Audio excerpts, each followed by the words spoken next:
First, I want to thank the organizers for thinking of me. I'm very honored and very happy to be here. So for today, what I want to present is this talk that is merging basically two papers that I've been working on for a long time already. So it's called Estimating Treatment Effects in the Presence of Spillovers, Lesson from Two Applications in Environmental Economics. So the starting point of both projects is that a lot of questions that we ask in economics would take this form. So for instance, what is the effect of changes in some observable factors?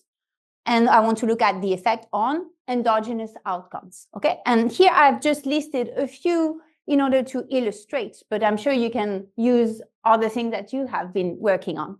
So for instance, I want to look at the effect of environmental regulation or place-based policies or weather shocks or natural disasters, etc. And then the endogenous outcome that people have been looking at are, for instance, manufacturing firm performance or regional output or sectoral output or local employment, energy prices, etc. Okay? So most of the estimates that we find in the literature, they are usually based on correlation between the exposure to these shocks and the local economic outcome.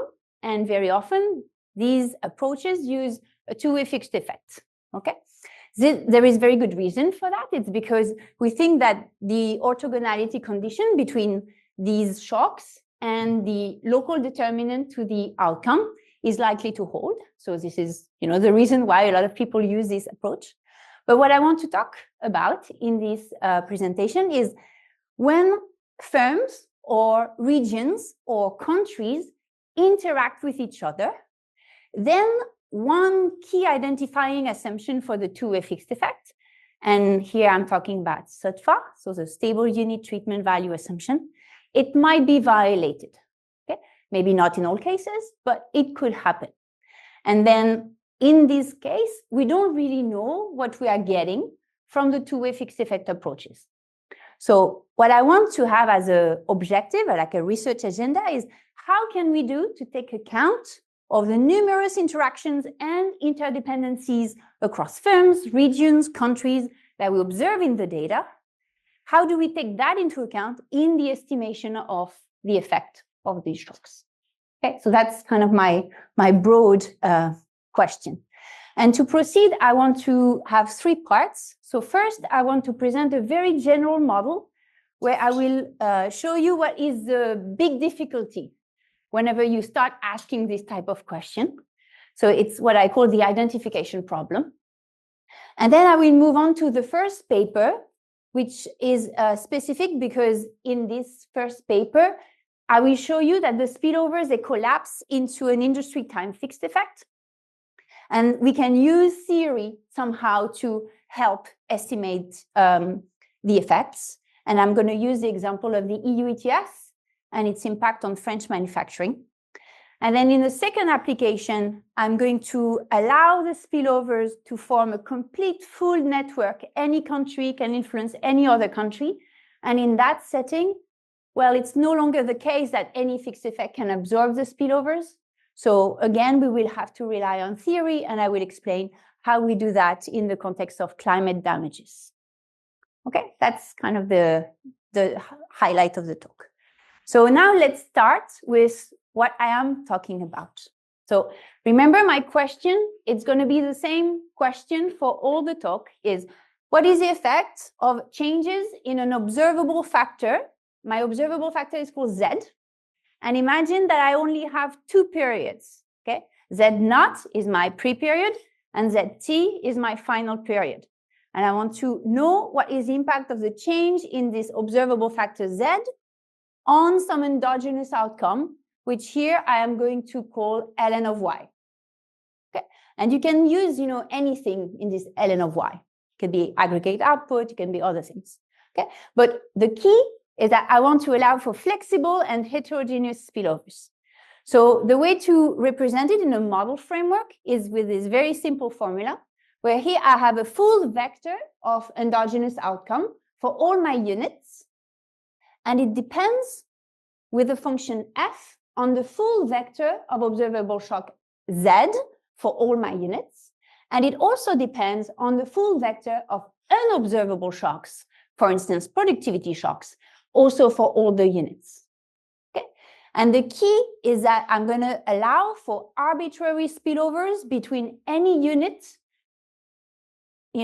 both their observable shock and their unobservable shock can influence the endogenous outcome somewhere else. Okay, that's the framework I want to think about. In this world, we need to know what do we have to estimate, what is really the goal. And this is what I define as the estimand. And I'm using here the literature on econometrics with inference. And in this literature, they call it the individual overall causal effect. So basically, you have to think about it as a treatment effect with spillovers. Okay, this is why it's overall, right? And the way you define this IOC, so remember, it's going to be red, the IOC. It's what happened at period t for an unit I minus the counterfactual situation, what would have had happened if the observed shock Z had stayed at its baseline level. So I'm just changing the observable factor, but I'm changing it for the full vector of units. And I want to know what is the impact on each unit.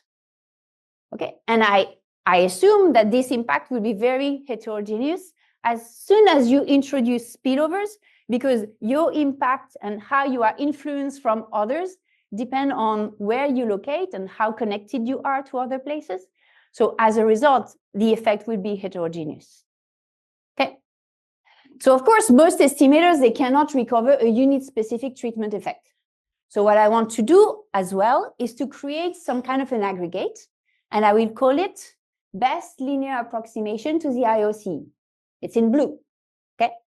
And here I'm just drawing a line on this IOC against your own shock, okay? And I recover two things, which is, the first one is the intercept, it's called alpha BLA, and then beta is the slope. And just to show you, this is a little bit what I have in mind, okay? So here I'm representing it against your own shock, and it's a continuous treatment, okay? And this is your IOC. This is how impacted you are given the shock, not just the shock that happened to you, but the shock that happened to everybody, okay?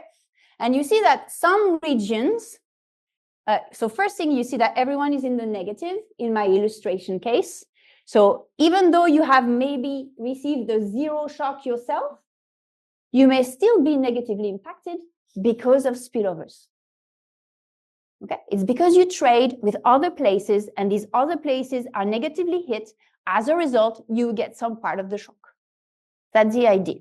Okay, so this is why here you have an intercept that is negative, and I've represented also a slope that is negative, which means that the more you hit, the more you are negatively impacted in this illustration. Okay, so this is my line.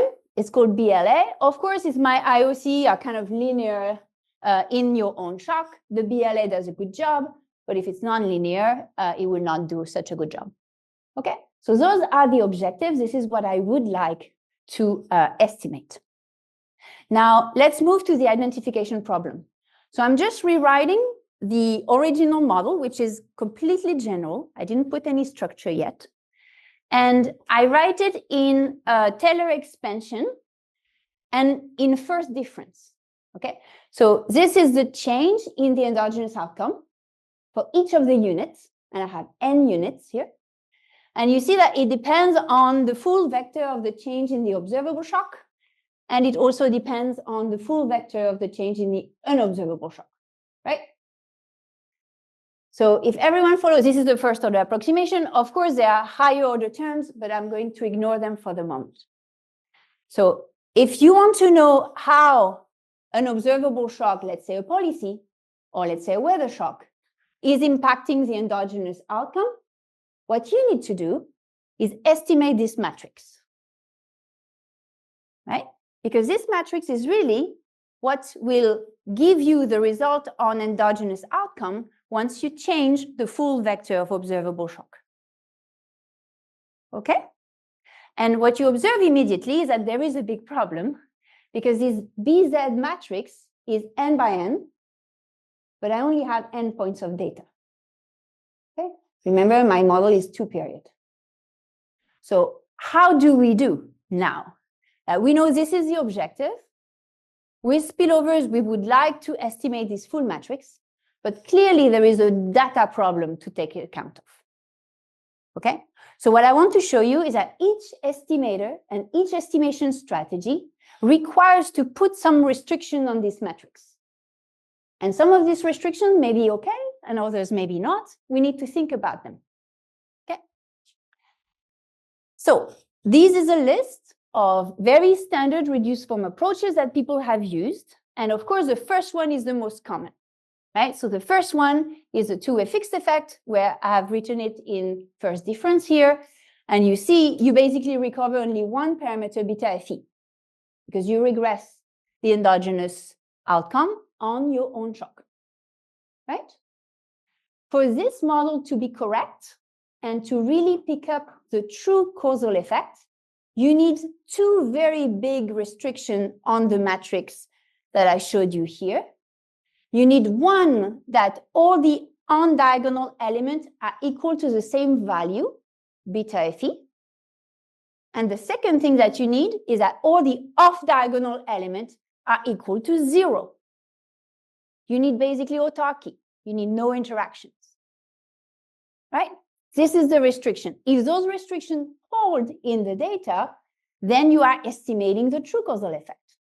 But if they don't hold, you don't really know what you are estimating because the underlying data is not respecting these restrictions. So, of course, some estimators have been relaxing these assumptions, okay? And I want to mention a few that are going in that direction. First, the heterogeneous robust estimator is relaxing the homogeneity treatment effects, homogeneous treatment effects. So on diagonal, it could be different, the value, but off diagonal, it still has to be 0, right? Now we move to another estimator, and there are many versions of it. So here I just give you a flavor of this estimator that try to grasp what could be the spillovers using linear controls for the intensity of treatment upstream and downstream. Imagine that you are connected to some region, you buy from them, and then you are also connected to other regions where you sell to them. You can somehow get a sense of how connected you are by using an exposure measure that would reflect these trade shares. Okay? So that allows you to have this type of regression where you just augment the two-way fixed effect, which is this first part here with your own shock. You augment it with an exposure to the other shocks, and you are connected to these other regions through your trade relationships. Okay? That's a possibility. What does it require for my matrix is that on diagonal, it's the same value, beta own, and off diagonal, I populate all the diagonal with this linear formula that depend on my beta estimated and my exposure measure. Okay? If this is a good way to represent spillovers, then we are golden. This is great. Okay? But if it's not really how the data generating process works, we don't really know what it gives. Okay? But that's an option to really take account of spillovers. Now, the last strategy that has been thought of is when you have a geography where you know there are spillovers, you can also aggregate up. You know, for instance, you know that spillovers are spread to a larger region. You just aggregate at this level. Now, because what I presented before, I want to allow for full network, which means that each unit can influence any other unit. As a result, my only option is to aggregate at the world level or at the full aggregate level. Okay? And this is some people have used this type of strategy, and this is what you would do. You just aggregate at the sum of the all units. Here, you also have a restriction on the matrix, which is that the column element should all sum to the same value. Okay? And modulo a weight. And this, you don't really know if it holds or not. So why do I do that? It's because I want to show you that any reduced form approach in a world where we know there are spillovers would impose some restrictions on the BZ matrix. And we don't know a priori if those restrictions are somehow reflecting the true reality or not. Okay? In the context of the ETS, I want to zoom in.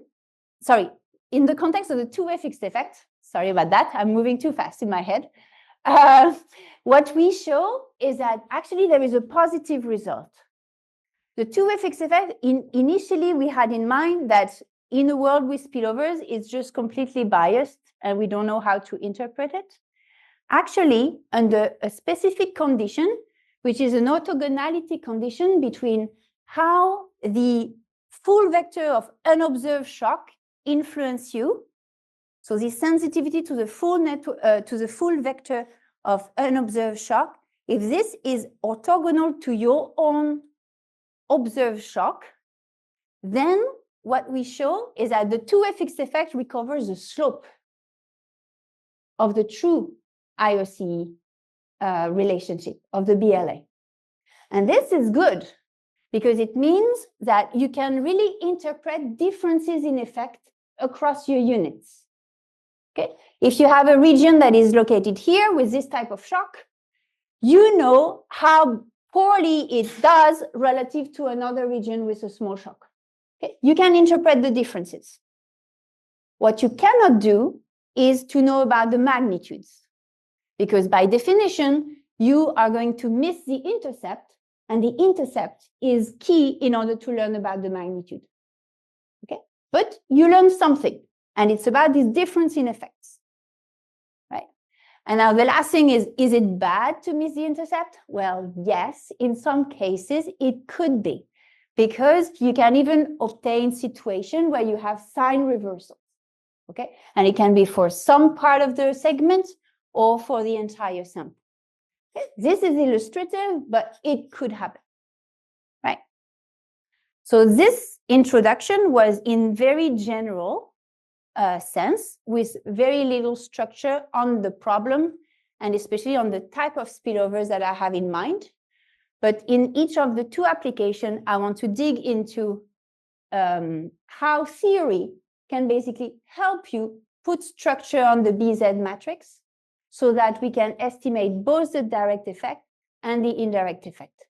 Okay, so the first example is carbon policy, and we are going to look at two things: industry spillovers as well as intra-firm spillovers. So the question, it's from this paper that I'm mentioning above. The question is the following. It's what the effect of carbon policy, so Z now is carbon policy, and my Y is going to be two things, two endogenous outcomes. One is firm revenues, and the other is firm emissions. Okay. And of course, I have unobserved productivity shocks, and I also have spillovers. And so the intuition behind this effort is that when a firm is regulated, but I compete with other firms that are not regulated, if I'm hit by a cost shock, they should benefit from it, right? It's this type of competition spillover that I want to capture. And it's very intuitive, right? Additionally, if you have multiple plants and only one or two of them are regulated, you can shift your output toward the non-regulated plants, and maybe that allows you to escape the regulation, at least partially. This is another possibility. Okay. So the key insight from this paper is that the competition spillovers, they are the same for all the firms that operate in the same market. And here we will define it as an industry time sale. So as a result, the competition spillovers, they collapse into an industry time fixed effect. Then it means that in this context, the different diff will recover the slope, but not the intercept. Okay, so we are in this specific framework. Now, why ETS is an interesting case study It's because the regulation is, by definition, for manufacturing, incomplete. Okay, it's incomplete. It's not covering all the units. Far from it. So it's, you know, the regulator has chosen these capacity thresholds that depend on the industry that you are operating in.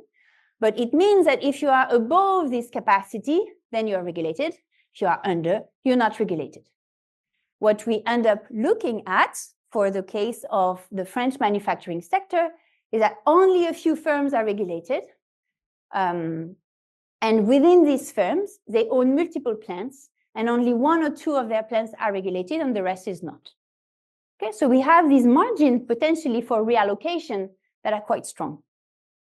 Of course, the standard theory would predict that there is an environment versus economic trade-off, but I want to highlight the fact that the carbon pricing may not necessarily imply a negative cost shock.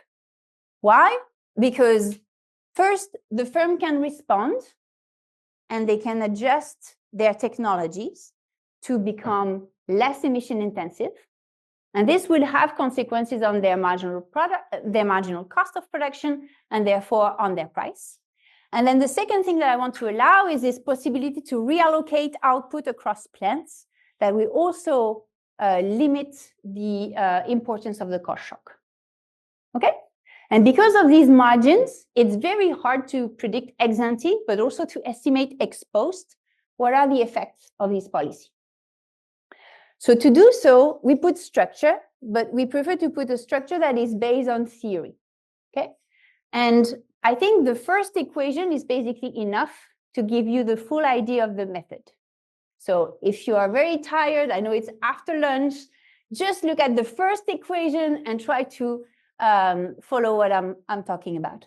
So here I've represented just the demand side, where you have Cobb-Douglas across sectors, and then you have a CES across industries within a sector, and then CES across varieties within an industry. Okay, it's a nested utility function.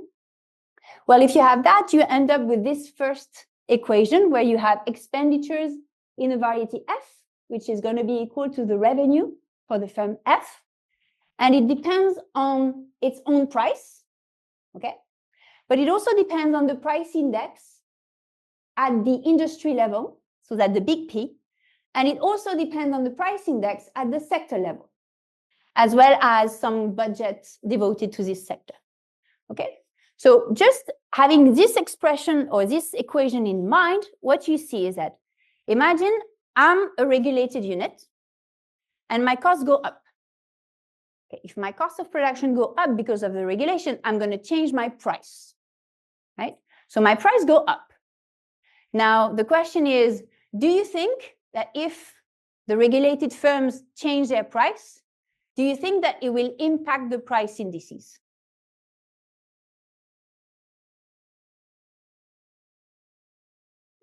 Yes, probably, right? Because price index are just a sum, a weighted sum of all the prices in the economy, right? Or in the industry. So as soon as you have some action on the price of some units, then by definition, you should see some changes in the price index.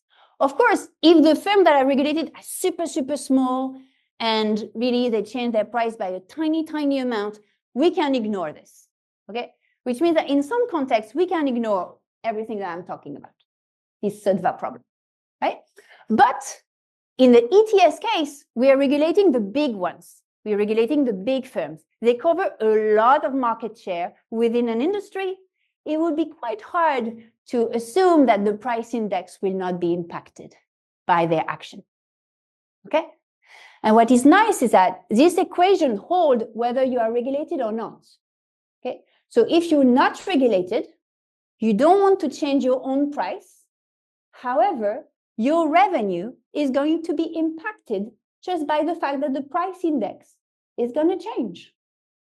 And that's where the spillover is, okay? So this is a way to see that basically price indices act as a sufficient statistics for spillovers, right? And I'm going to use that. Okay, on the supply side, we can do many things. We explore different types of model. I'm just going to show to you the simplest case, which is Cobb-Douglas, where I produce with labor and fossil fuel, and I have an exogenous productivity shock, omega, but I can also allow the firm to respond to being regulated, R being equal to 1 then, and change its technology. Okay, so the regulation has two effects. It increases the cost of using fossil fuels, but it can also, if you change your technology, make you more productive. And because of these two effects going in opposite direction, we don't know a priori what is the impact on marginal cost.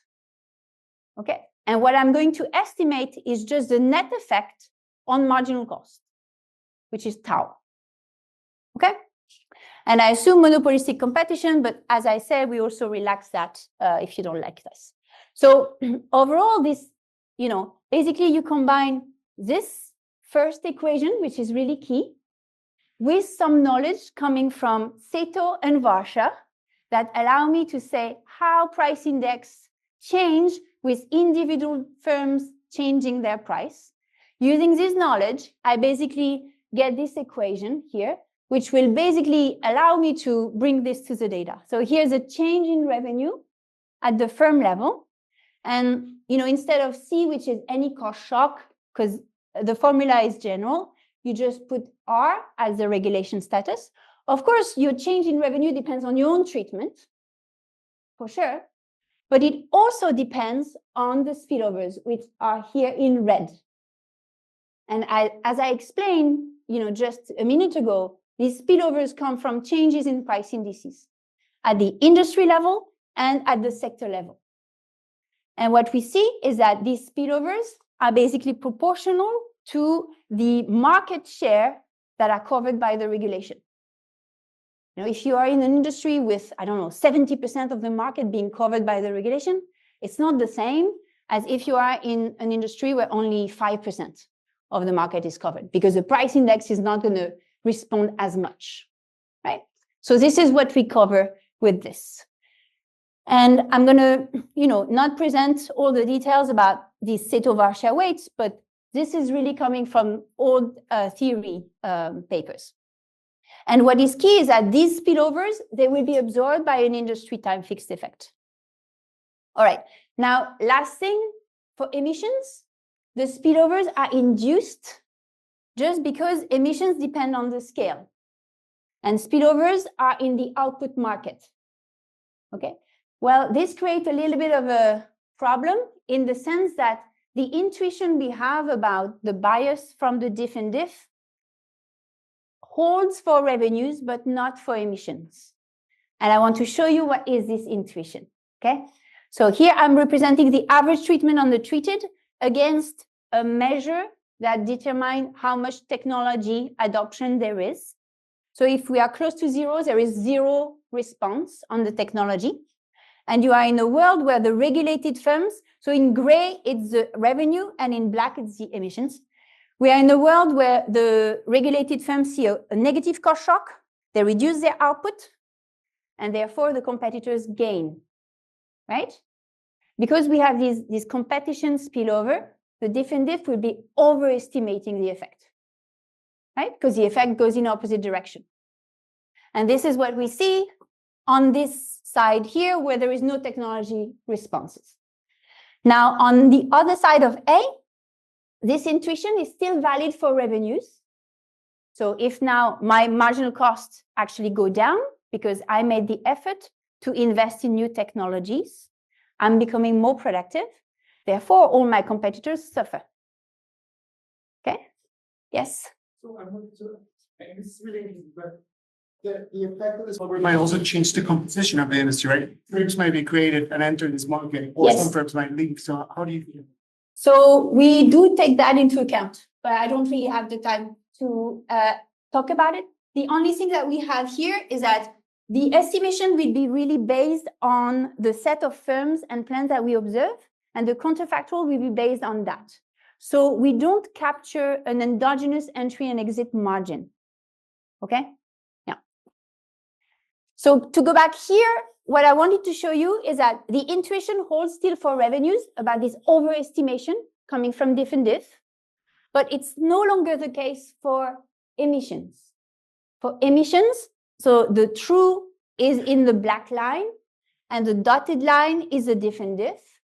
And what you see is that because emission is basically related to the input that is targeted by the regulation, it has to go down, whether you change your technology or not. You have to reduce. You can also substitute with labor. So as a result, in this range between A and B, you have an underestimation bias. And in this range between B and C, you have the wrong sign.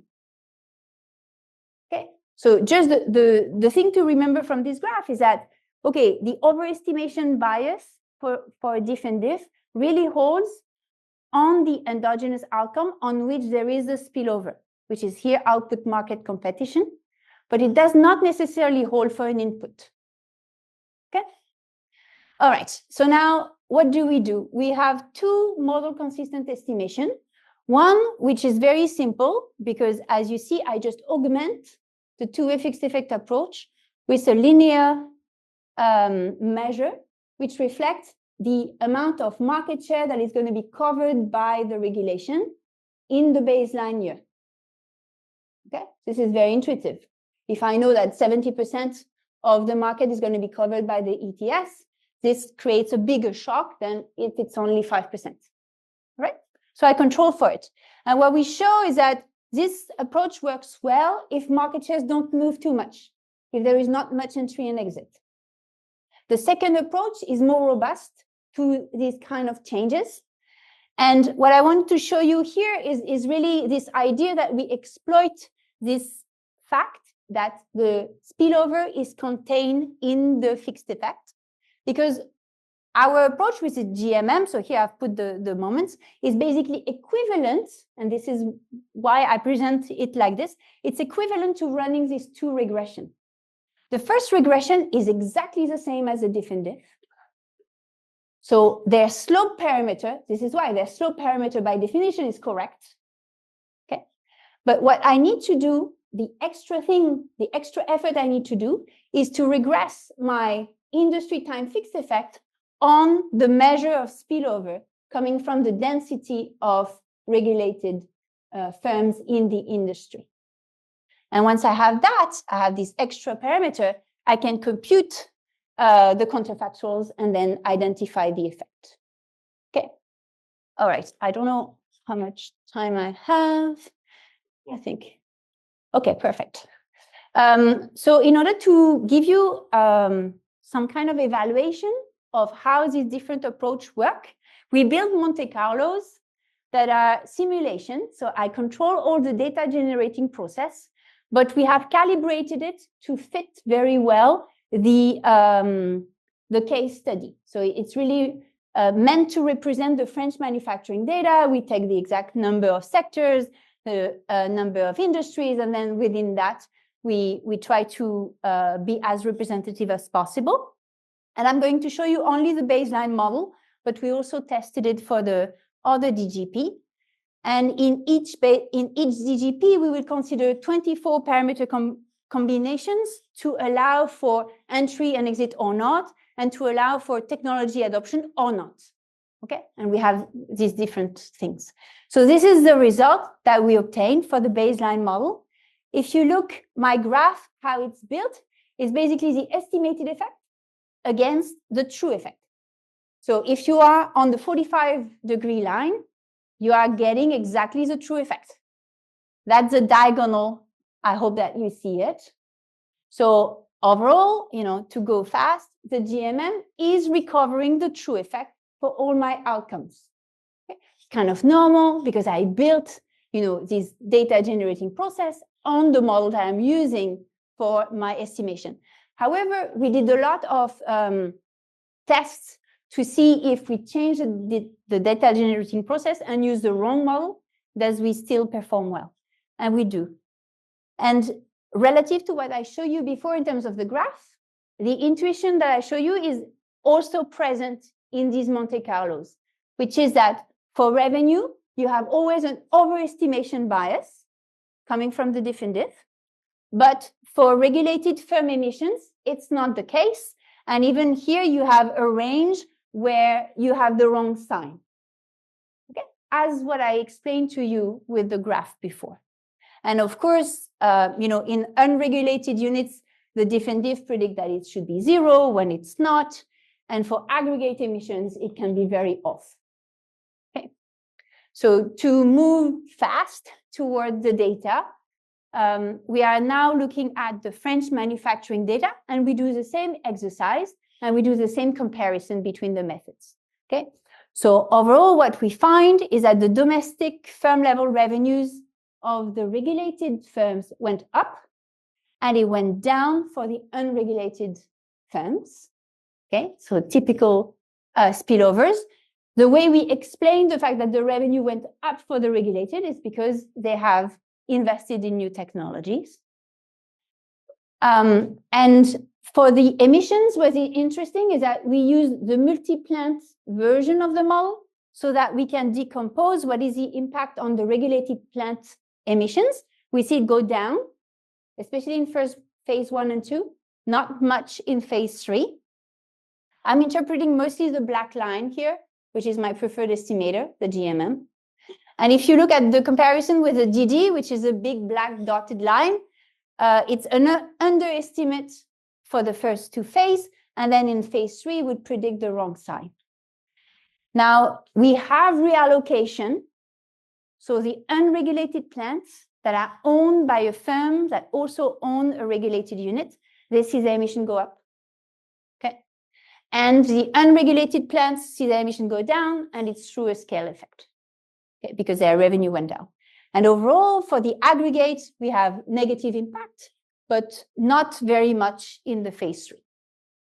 Okay. So this is to give you a sense of, what you can do with a method that use theory to basically find a way to capture these spillovers. And I want to show you that, you may think that the difference between the DD and the GMM is not enormous, but, we can sometimes have a reversal in sign. So clearly the difference is stronger for emissions than for revenues. Okay, so in this context, because the spillovers have this property that they could be entirely captured by the industry time fixed effect, we ended up in a situation where the DD would identify the relative effects, the slope. Okay, and we exploit the structure of these competition spillovers to recover the full effect. Now I want to move to my second example, where things are even more complicated. But I'm going to focus on just trade spillovers here. Okay, so now the question, so the paper is the one I quote here, and the question is, what is the effect of Z? And Z is now a weather shock. So what I'm going to use, both for the Monte Carlo and for the empirical application, is the change in the number of days where the temperature reaches at least 30 degrees Celsius. Okay, and when you have global warming, because there is a shift in the entire distribution, you see that this number of days where the temperature is very hot, this is a good indication that there is a shift. Okay, so this is why we use that. Okay, you could use any other, but this is the one I'm going to focus on. So the effect of Z, which is this variable, and here the Y is going to be a country sector gross output, and I allow again for unobserved productivity shocks as well as spillovers. So as I explained in the EU ETS, the spillovers, they traveled mostly through one channel, which was the product market competition, and this could be absorbed by a fixed effect. But now, when country trades, the spillovers travel through many channels. Okay, so let's think about those. So first, you have a demand channel. Imagine I'm hit by a shock. Suddenly, I don't produce as much. Therefore, all my population is poorer. We cannot buy as much from the rest of the world. Okay, so that's one way to have a spillover. The other way is, of course, the output market competition again. If I'm hit by a shock, I don't produce as much. The competitors that are located elsewhere, they're going to benefit and see their market share increase, right? So those two spillovers go in opposite direction. And then the third one is input-output linkages.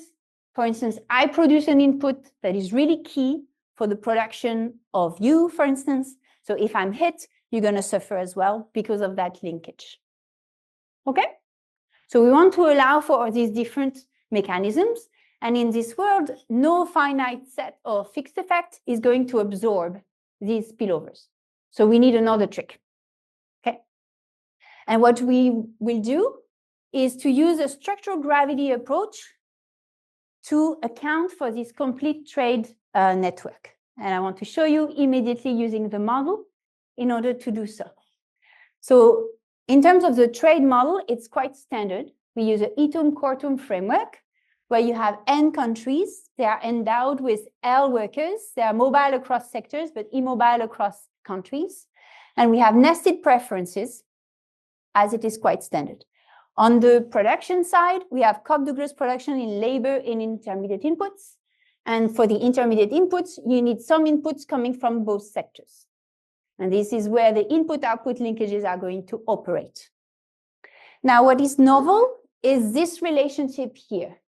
What I want to assume is that my weather shock, so Z, is impacting productivity in each country I, sector S, and time T. Okay. For agriculture, I think it's very obvious. Like if there is a bad shock, either it's too hot or you don't have enough water, then there is clear impact on the yield. Okay. But what is key for the rest of the paper is that the weather shock, they only impact the yield in the location where they occur. They don't impact the yield somewhere else. Okay.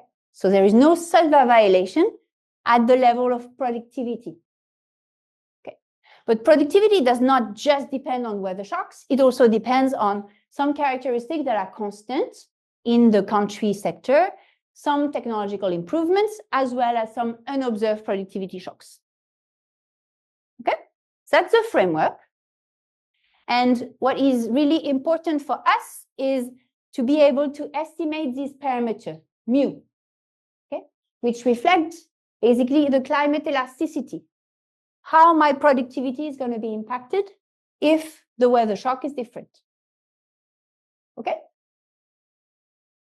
All right. So to do so, as I said, I'm using structural gravity. And what is nice with gravity is that you can have many different trade micro foundations. They will, a lot of them, not all, but a lot of them will basically converge to this same equation. And this same equation is quite intuitive.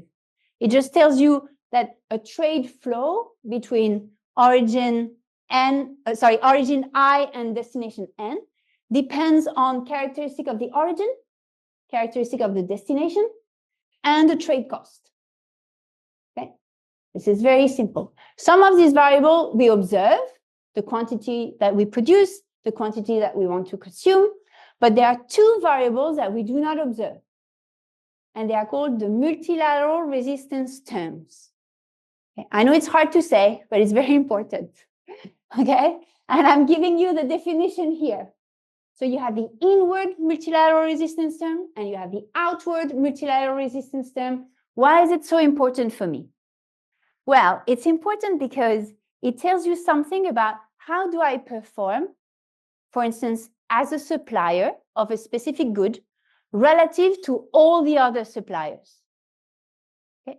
Alternatively, if you're looking at the market side, you can see also how do I perform as a market relative to all the other markets for a supplier. So this is a relative performance term. Of course, because it's dependent on, your performance, it depends on your productivity, right? If it depends on your productivity, it depends on your weather shock. But it will also depend on the weather shock of all the others. Okay? So basically what we find in this model is that these multilateral resistance terms, they're really key because they absorb the spillovers. All right? So what we do next? Well, we use the model to basically derive this equation where we have gross output at the country I, sector S, time T. And of course, you see that it depends on your own weather shock. but it also depends on these multilateral resistance terms. Okay, so the diff and diff is basically just doing a regression with these terms and then some fixed effect on the residual. They do as if those multilateral resistance terms did not exist. Okay, but as I explained to you, these ones, if you leave them for the error term, because they correlate with your own weather shock, you are just in a case of a typical omitted variable bias situation, right? So that's kind of the intuition that the model helped us obtain. So what are we going to do? Well, as I said, these objects, they are not observed, right? But through a gravity equation, the first part of my slides, you can compute them. And you can compute them for each country sector time. And this is what I'm going to propose. That's the trick. We basically use gravity, compute these terms, and then we control for them by moving them on the other side. We obtain a proxy for productivity. And as I explained, for productivity, there is no longer Sattva violations. So I can just run my regression on the weather variables. Okay, that's the intuition. And again, you can see that all the trick is to identify what is the variable that contains those spillovers. Right? The multilateral resistance term, they serve as the sufficient statistics for that. Okay? So in the end, we need to compute those things, and there are two elasticities that we need to estimate. One is the trade elasticity, and we will use just as its standard, the gravity equation. But the one that is really original to the paper is to estimate this mu S, which is the climate elasticity that I told you about. Okay. So I'm laying out the full step procedure that we came up with, but I think I already gave you the description. Like first you estimate this multilateral resistance term, then you have the elasticities, you invert the model, and then run the regression with proxy for productivity against the weather shock. Okay, and once you have all these elements, you can compute counterfactuals. And the way we will think about counterfactuals, because climate change is widespread, it's not occurring just in one place. It's occurring everywhere at the same time. So for counterfactuals, I am replacing the full vector of weather shock from one year to another year. Okay, that's the kind of counterfactual that I'm thinking about. And in terms of data requirements, relative to what is the standard two-way fixed effect approach, the only key element that we need is trade data, because we need trade data to run a gravity regression. Okay, that's really the crucial element. So what we gather is basically information for 132 countries between 1991 and 2019 for agriculture and manufacturing. And I'm jumping to the Monte Carlos. So the Monte Carlos, they are, it's more than calibrated. It's like we basically take all the countries, all their trade costs, their distance, etc. We take all their weather shock in each year, and the elements that we add, the random elements, is the unobserved productivity shock, as well as some unobserved component of trade cost. Yes? So there's this good policy in the Warming World paper. Yeah. Is that when you have this heat shock, countries are going to change the regulations. They may impose input flows. So I'm wondering, you not change the network. I have to. There's a spill. There's another effect of a spillover. Which yes. Yes. I need to think more carefully about it. I had at some point thought about it because I saw the paper present, but I don't have it on top of my head. No. I will get back to you. Okay, so just to follow on my train of thoughts. So in the Monte Carlos, the exercise is what would have happened in 2019 if the weather had stayed at its level observed in 1991. Okay, that's the exercise. And in black, the dots, they are exactly the IOCs. They were initially my red dots. Okay, So you see the causal effect according to the model, of course. I'm assuming the itum quartum trade model that I've presented. Okay. So if this trade model is, correct, I mean, in Monte Carlo, it's correct. This is the observed change in the number of days higher than, with a temperature maximum higher than 30 degrees Celsius. You see that all the countries suffered because they are all in the negative. And then the black line that I run through this IOC is equivalent to my BLA. Okay? So the first thing that we observe is that the 2A fixed effect is recovering the slope, even though the condition for it does not hold really. Okay? But we observe that for the median of all the replications, the slope of the effect is correct, but the magnitude is wrong. And the magnitude is in the direction of an underestimate. The average effect is, I think, around 5%, and the bias is 3 percentage points, so it's a significant bias. Okay? The heterogeneous robust is even more biased. The upstream-downstream approach is less biased, but very, very noisy, and we had to censor this interquartile range. And then the structural estimator is doing a good job at recovering the unit-specific shock. Okay? So this is just to test that the method works and that alternative methods do not work because we think that the restriction that they put on the data does not conform to a standard trade model. That's all I can say. Okay? So now I want to move, all right. This, I won't talk about it. Now I want to move to the data and use my structural estimator and compare it with the 2A fixed effect. And what I do is that I separate for the two sectors and then the gross output. And what you see is that for agriculture, interestingly, the intercept is very close to 0, slightly positive. And the slope of the 2A fixed effect is quite close to the slope that we obtained with our structural estimator. So it seems that in this case, magically, spillovers maybe do not matter. Okay? I will go back to that, but this is the first picture. Now, in manufacturing, this is not at all the case, because in this context, the intercept is negative and the slope is no longer correct. Okay? So the diff in diff is really biased towards 0 quite drastically. And if you aggregate these two sectors, you get the same picture. Okay.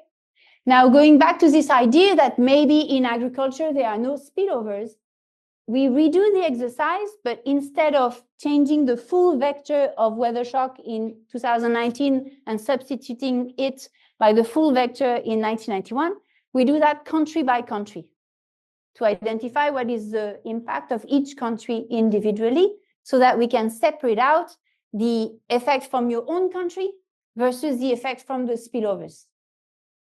Okay? And so in orange, you have the importance of spillovers. And you see that in agriculture, it's not really 0. But what is happening is that sometimes you have positive spillovers and sometimes you have negative spillovers. And the average of the two is close to 0. Okay, and remember what I said at the beginning about the spillovers. You have, if you hit, I benefit. This is positive spillover. But if you hit and I need your input, then I'm going to suffer. You have these kind of different sign of spillovers that are balancing out. Whereas for manufacturing, it's not the case. All the spillovers go in the same direction, and they sometimes explain most of the impact. They are really important in explaining the total effect, and this is also the case for gross output overall. Now, the exercise can be done many, many times with many different alternative vectors of weather shock. What we did here to populate this graph is that we use climate projection from the CMIP6 data, where there are 32 models, and we took each trajectory of a model every 5 years. What is the full vector of shock that it would have predicted? Okay, and we use that as a counterfactual to what we observe in 2019. So our reference point is always 2019. What I showed you before is only one point here, which is the comparison with 1991. We can do more on the historical data, which is what we've done here, and then everything moving forward, which is here represented as, as a summary statistic, as what this trajectory implies in terms of movement in world average warming relative to 2019. So we plot this, and then we estimate each time for each estimator. Okay. Why do we want to do that? Well, we wanted to show that first there is a clear ranking, and our structural estimator is always providing a larger magnitude of the damage. Okay. And this makes sense because I explained to you that the other method are missing the intercept. Okay. So you see first that, and there is a strict ranking. Upstream, downstream is next, then 2A fixed effect is after, and then heterogeneous robust is the most biased towards 0. But then the second thing I wanted to show you is that even for 1 degree warming relative to 2019, you see that there is quite a large spread of estimates. And the reason is it matters where the shock hits. Because each of these points basically come from another vector of shock. And you can get 1 degree warming on average, but sometimes maybe a lot of the shock is located in, I don't know, the US, whereas in another trajectory, the main shock would be located, I don't know, in South Africa. And where the shock hit really matters because these countries are connected to the rest of the world in different ways. Okay? So if it's a very important country, very connected, the shock will be more negative for everyone. Whereas if it's a country that is not trading too much, the shock will be much less. Okay. All right. So to conclude, on time, I didn't take a lot of questions, but if you want to talk after with me, I would be very happy. The general result is that the 2A fixed effect under one condition can recover the slope of the BLA, but it will miss the intercept, and it means that it will miss the magnitude of the effect. And we show that in the context of the EU ETS, it's the price indices that are really key because they capture the competition spillovers. Whereas for the climate damages, it's the multilateral resistance terms that play that role. And once we use theory to understand that, we can find a way empirically to control for these objects and recover the direct and the indirect effects. Right, thank you very much.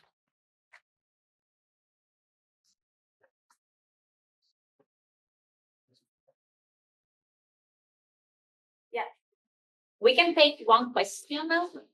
It's okay if we finish a bit later, of course, because we don't have an upper bound for the next section, a strict one. We can just stay for 5 minutes more.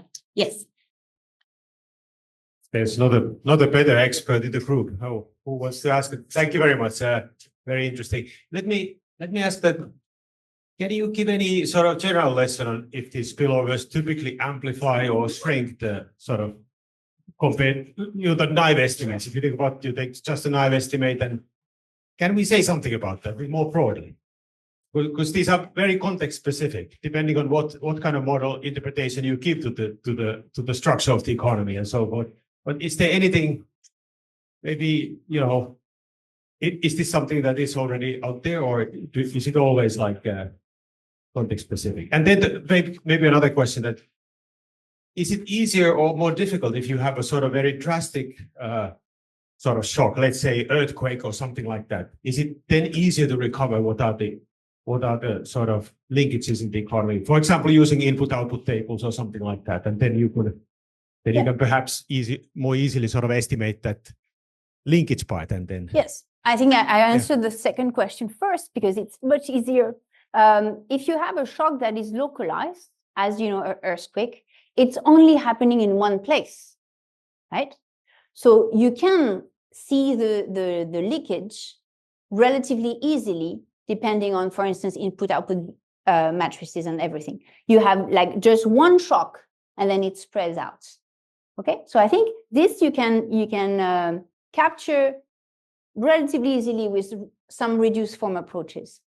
The problem that I ask in these two papers, the reason why they are a bit more complex is because it's usually many units that are treated at the same time. And the interactions between the unit can go in different ways. And especially in the second case, you have these spillovers that are, going in different directions and potentially having different signs. And as a result, no, it's very difficult to know what would be the result in such case. But overall, to go back to your first question, I think for spillovers, if you really want to address the role of spillovers, you need some theory. This is what I think after working on these for some time. Why? Because all the first approaches, which are reduced form and are trying to grasp, like you're very dependent on your assumption. If the restriction hold in the data, but you cannot really prove that, well, then what you're doing is correct, but you don't really have any guide. So I think it gives a lot of room for people to think very deeply about what is the key spillover and how can I model it so that I will find a way to see how it pan out. Yeah.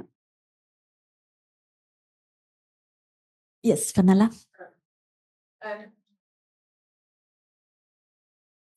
Thanks, Helen, for the really interesting presentation. I think both papers are really cool, and I think I agree that we should do more with thinking about spillovers. I guess my question is that it's an important concern, and I agree, but it seems that it also is imposing kind of extra data requirements. For instance, if you want to do the climate damage, then you need the trade spillovers data, but you might not have that. So I guess I was just curious to hear your thoughts on kind of what one could do if you didn't really have, all the data you need, for instance, to be able to isolate. So it's easier to answer it with the paper one? So I think paper one, I kind of agree. Yeah. So I think paper one, you would say that we should talk about our results like mostly in terms of relative effects rather than like interpreting levels because we don't have the alpha, right? But yes, yeah. Exactly. You can just do that for, you can have micro evidence and get the spillover, get the direct effect and then put in a structural model in order to get a sense of the spillovers and get some magnitude there, even if you don't have the data to estimate it. I think that would be okay.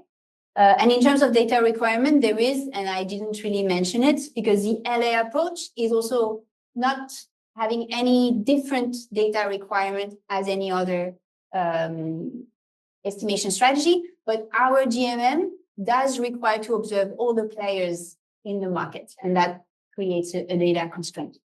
For the second paper,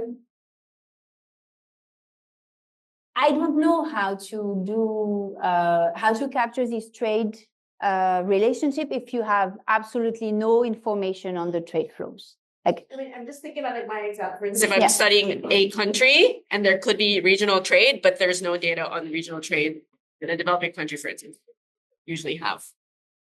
But anyway, it was more like, what can one do? Yeah. I don't know. This is for future work. Yeah.